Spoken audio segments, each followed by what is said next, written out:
All right. Thank you for tuning in to the 820 station. Your host at KREZ, Ming the Rez. I appreciate you taking the time out of your schedule today to tune into the latest 820 episode, the latest dispatch from the 820 radio station.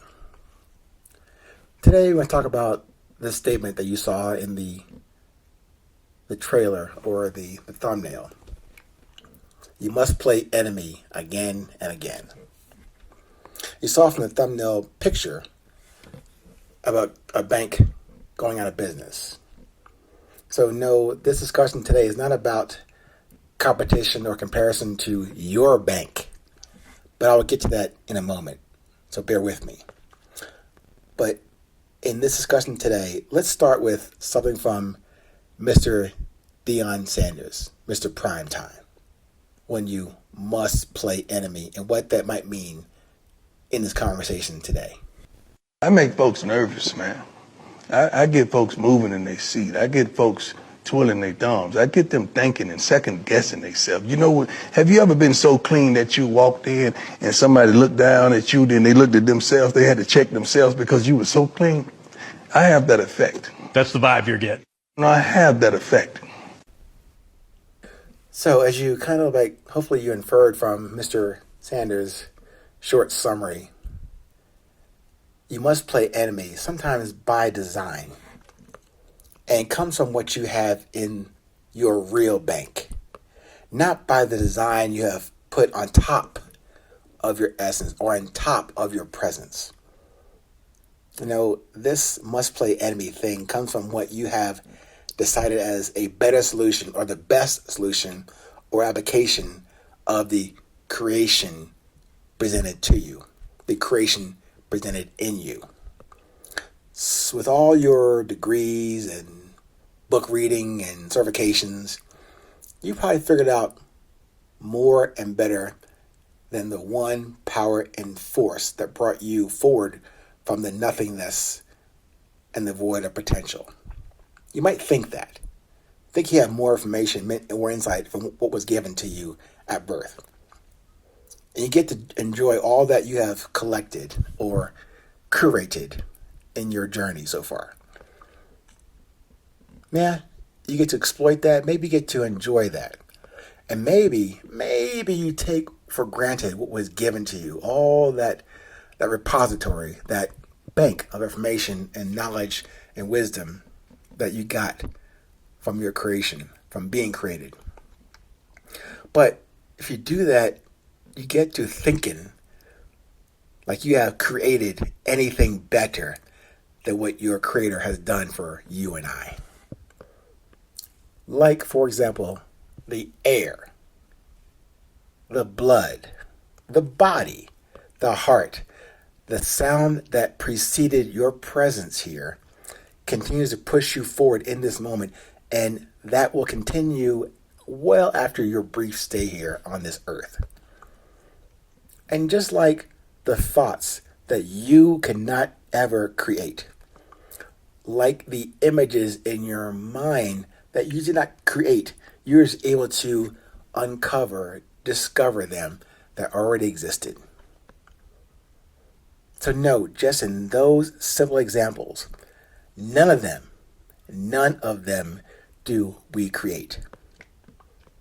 We can only appreciate and become aware of what we can only produce with and through the resources created before us, deposited within each of us, and returned, hopefully with interest, to the same creator.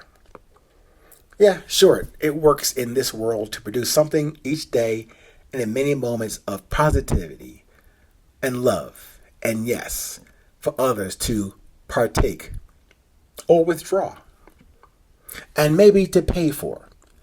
Yes, we all have bills to pay in this world. We do. The external bills come and due several times a month. But the bills I speak of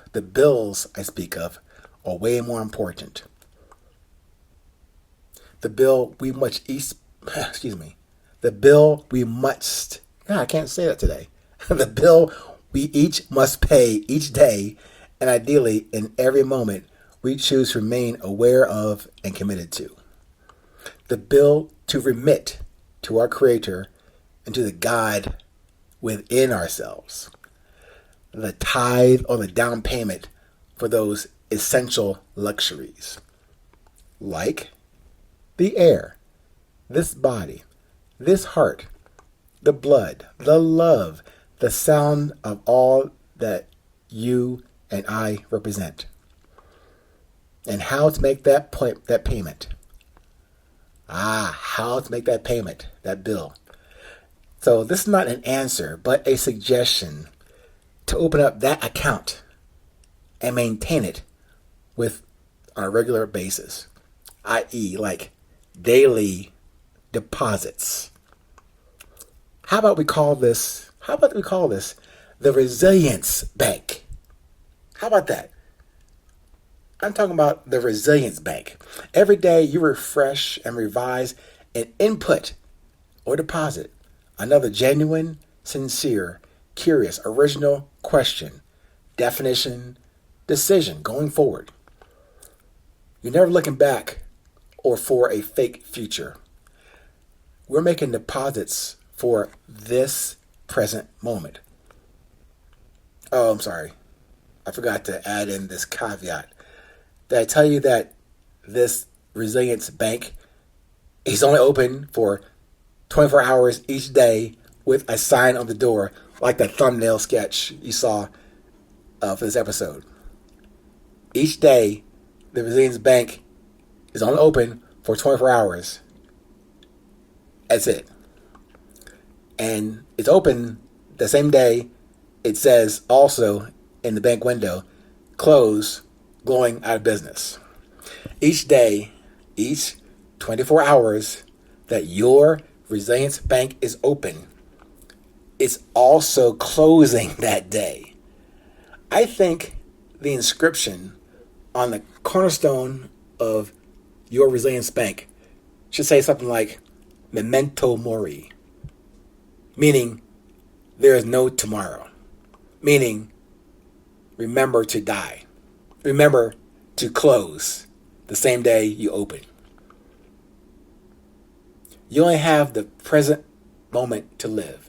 You only have the present moment to love. You only have this present moment to open up your Resilience Bank, to love, to produce, and to bank those evaporating deposits where it matters, in the here and now, in the present moment. So good news. We have opened your own personal Resilience Bank. Brand new branch. Brand spanking new. Gleaming glass, metal, steel, silver, gold, lettering on the mantle or the marquee. But then underneath it, in the bigger window, it says, Resilience Bank, closed, going out of business. Stay present, stay current. No matter where you are in this world, remember to tell a friend, tell a feed, tell a foe, tell a total stranger, hey, you know what time it is? Tune in to KRZ 820. It's always 820.